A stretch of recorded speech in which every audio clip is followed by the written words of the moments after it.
I think in the second half that they came out with more energy than us. I think we got a little too comfortable with our lead. I think we got it up to 12 in the second half, and they did a good job of closing the gaps on our drives. I mean, you're not going to win a whole lot of games with 17 turnovers, and, that's on me. I had 5 myself. So, yeah, they just came out with more energy than us, and we got to continue to get better. Xavier Bishop, their leading scorer, you held him to 0 points in the first half. What happened in the second half?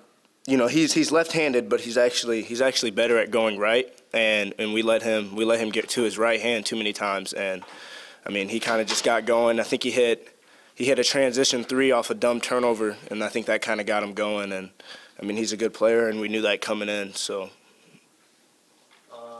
Stanley, we've seen a little offensive spike in your production in the last couple of games. Are you growing more comfortable with this offense? Yeah, I see. I mean, it's mainly just confidence, just getting comfortable out there and letting the game come to me, really, not trying to force anything. So. And you were involved in quite a few of those really important plays down the stretch. What was kind of your mindset when you're in those clutch moments? Just try to finish the game, try to be smart. I mean, obviously that last play, I got to stay down on that shot fake, and that's on me. I mean, basically just got to stay down, go to overtime.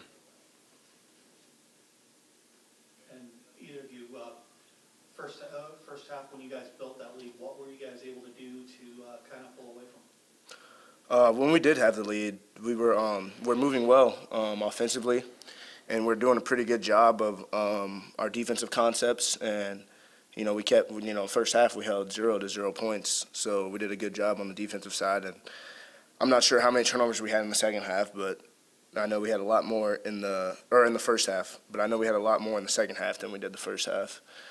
So, I mean, we were executing offensively, running our sets right, moving the ball, and we didn't really do that second half. What are you guys thinking about while you're rebounding over the next couple of games? You have Bellevue coming up, and then you have a really tough road stretch against Colorado State and Kansas. What are you looking to do there? We just got to come to practice and try and get better. I mean, I think we're a good team, but we can get a lot better. I mean, obviously, it sucks. We don't like losing at home at all. I think in my 3 years I've been here, I think we've lost like 3 times at home. So it's kind of embarrassing, especially when you have a 12-point lead. But I mean, we can't hold our heads too long. You know what I'm saying? So we just gotta come to practice on Monday and get ready for Bellevue. Well, I thought we played a pretty good first half, got up 10, and then we just started out second half, too many turnovers, didn't take care of the basketball. Ended up with 17, which is a really high number for us. We've done a good job of taking care of the basketball all year long. But today they pressured us out of our offense, and our guys didn't do a good job of creating leads, getting the ball swung side to side. So that was a big problem in the second half, only scoring 23 points, turning the ball over a lot. And, we had a couple guys that just didn't play well, and unfortunately right now we're just not deep enough to have a couple guys not show up and play well. So we just don't have enough bodies. Cody played 24 minutes today, but he really shouldn't have. He hadn't played at all in a few weeks. And, Matt Johns is hurt. Dan Jack is coming off injury. Hopefully we can get him in shape, but we just don't have enough bodies right now.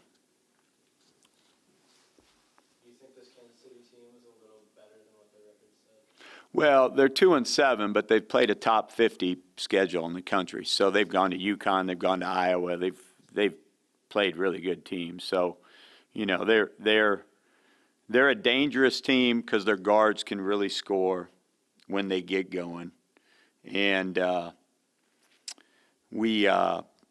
they are a better team than 2-7, that's for sure, because they played such a good schedule.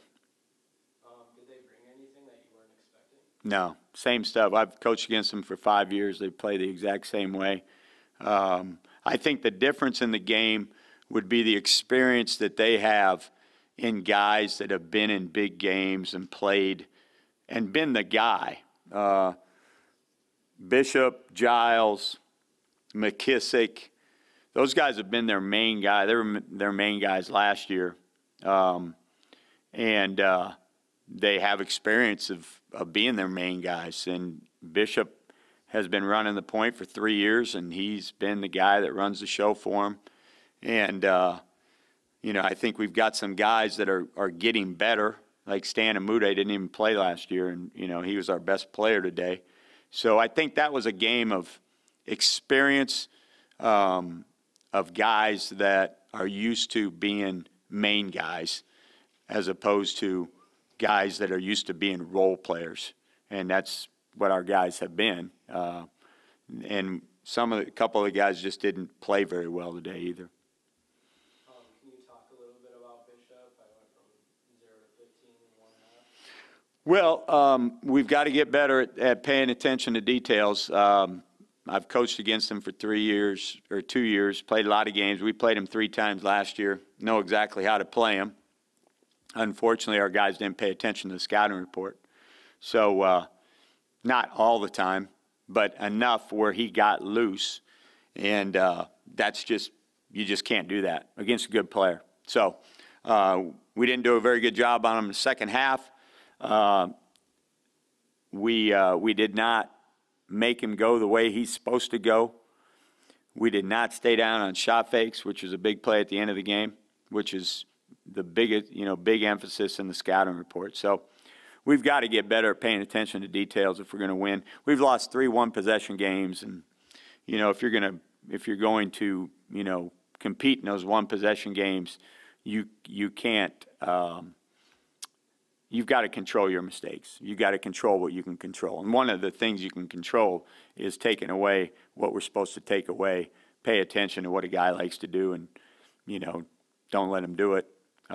If he's a pump faker, don't go for pump fakes. That was a major emphasis in the scouting report. Well, that cost us the game at the end, and Stan jumped into him. Do you think that your lack of depth plays a big part in those one-possession games? Absolutely. Yeah. Our guys wear down, I think. You know, Tristan's playing 39 minutes. TP's playing 40 minutes. We don't have enough guys that can play right now. So with Matt Johns going out, you know, that's 16 to 20 minutes. We got to get some guys healthy. So hopefully we have some more depth so we're not so tired at the end of the game. Last play notwithstanding, Moody had a pretty good game. What's kind of led to his development here over these last few weeks? He's been working harder in practice, and as I said, he is a sophomore, but literally he's played no college basketball before this year. So, because he didn't play at all last year. The walk-ons had more minutes than he did. So, he is just he's learning the game. It is like teaching a high school player how to play college basketball. So, he's just learning. He learns every day. So, hopefully he keeps getting better. And he does have some ability, and he's a good athlete.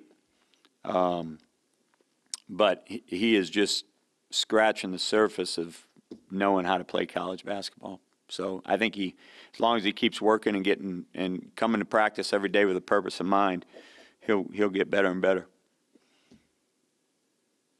What are your plans for bouncing back these next couple of days? Well, tomorrow, you know, guys are in finals, so they're busy with that. And we've got tomorrow off. We come back on Monday. And, you know, we're a work in progress. We've got some games coming up that are going to be really, really tough. You know, Colorado State, Kansas, Southern Miss is good. You know, we got a game coming up on Wednesday. We just got to figure out how to get better. And our guys got to come to work every day and pay attention to details. And you're not always going to have everybody play well, obviously, but we got to have guys show up every day.